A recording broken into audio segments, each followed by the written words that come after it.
Let me just say to the listeners and viewers for a second, my like big long prediction, and chime in on this. I don't know if you'll agree with it or not, but my prediction is we are going to have a very severe housing shortage through about the early 2030s. I agree with that prediction. And then I think we'll continue to have a good, solid investment market through the late 2040s. This is a very long-term prediction, right? But after that, I think we have a real demographic cliff problem. Of course, we don't know what immigration will be. We don't know if people will start having lots of babies for some reason. But at least if we follow the trend line now, the late 2040s are going to be the time where I'm not going to recommend real estate investing anymore because I think you've got until then, you've got some pretty strong opportunities. And you go to retirement and set your life up for financial freedom. Then you could have oversupply, is what you're thinking at that point. Yeah, like Japan.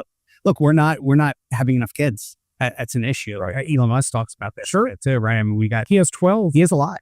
I did my part. I did 4. But there's definitely not enough people having kids. Yep. I do think if you get a more flourishing middle class, you will naturally have more because those generally be your baby producers right there, right? Those people in that demographic. So the more affluent you are, the less children you generally have, right? Poorer you are, sometimes they have a lot of kids that get welfare. One of the things that happens when people get money, a lot of it, whoever has the money, the man or the woman, right, becomes really careful about marriage.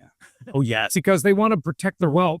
And they think, rightfully so, that other person could steal half their wealth, right? And so they get more careful. Poor people, they're not careful because they don't have anything to lose, right? So it's unfortunate that the laws are set up the way they are, and you know, that's a whole nother discussion, but that's what happens. Yeah, and that is unfortunate, but that is absolute. And the other thing that happens is when more people become urban, they have a lot less children.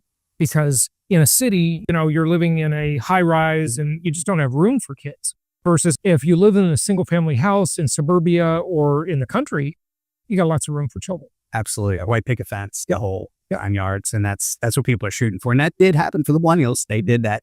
And the question is, will this happen for Gen Z? Yeah. Will they be able to? I mean, it happens with the baby boomers having the millennials. Sorry, having the millennials, yes. The millennials aren't having many kids. No, they are not having many kids. And they're doing everything. But they're doing everything much later in life.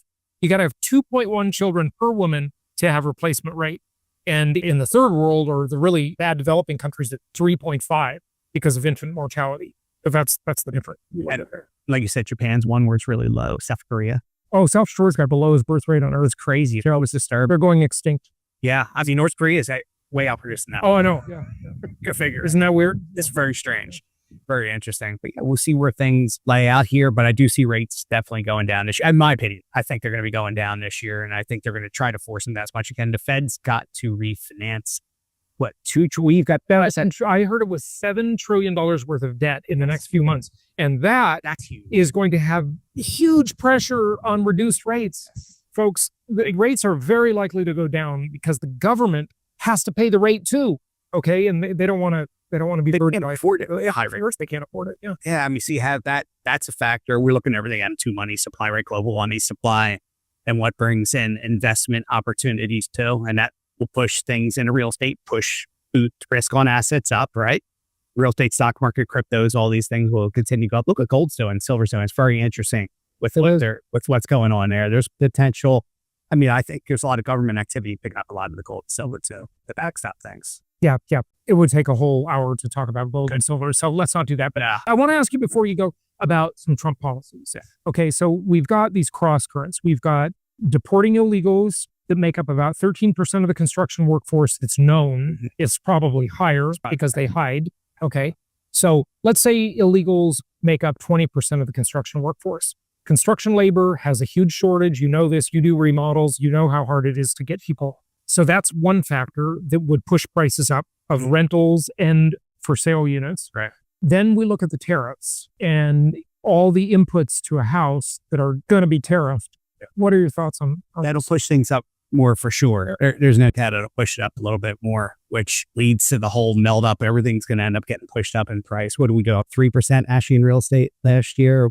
We're probably going to go up at least that this year, I would estimate, especially if rates drop. We could easily see, 9-10% appreciation this year, but that has to be a significant drop. It does. If they don't, I've been just predicting we see a modest, like non-eventful year a 4% appreciation, like nothing much. Kind of like a repeat of last year. Yeah, just a anemic year like it's been. But it's interesting because Scott Bessent, the Treasury Secretary, made a statement about 2 weeks ago that said, in just a few weeks, the real estate market is about to unfreeze. How you keeping that promise? That only means lower rates. Yeah, his department, right? 100%. But they're buying the 10-year Treasury, right, to try to buy down the rates, to try to get that. And it's worked. It's been dropping, right? And the Federal Reserve is, like I said, going to have to do it as well and follow suit with the short-term rates. And that usually leads to also that 10-year going down as well. So I think we got some interesting times coming up. I'm bullish on this year. Real estate, I'm going to keep buying. I'm going to keep adding rentals. I'm going to keep flipping too. Do all these different things. And yeah, I'm excited for it. I think there's great opportunities. Yeah, good stuff.